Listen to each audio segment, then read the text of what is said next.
The spring has been a wet one, keeping some farmers out of their fields. Despite the late start, though, the USDA expects farmers to bring in 1 billion more bushels than the record set back in 2009. Rock County reporter Margot Spann shows us more of what this could mean for area farmers.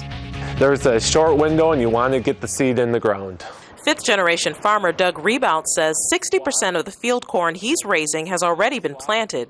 Crop farmers nationwide are having trouble planting due to the soggy weather. Only about 4% of cornfields in Wisconsin have been planted, according to the National Agriculture Statistics Service. That's well behind the normal pace of about 26% by this time.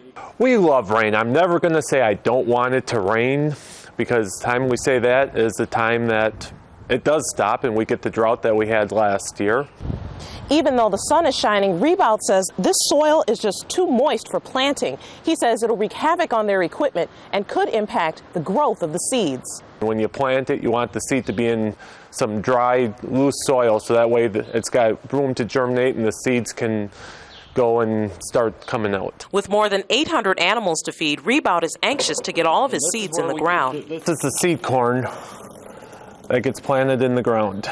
He probably won't be able to do any more planting until Monday, but he's hoping the sunshine lasts long enough for him to get all of his seeds in the ground by the end of next week. We are behind what the normal year is, but when we're able to go, we're putting in longer hours and we're still getting it in a decent time. In Rock County, Margot Spann, WISC News 3. According to the USDA, farmers nationwide are planting more than 97 million acres of corn, the most in 67 years. That's why even if farmers have an average crop this season, it would still result in record-breaking numbers.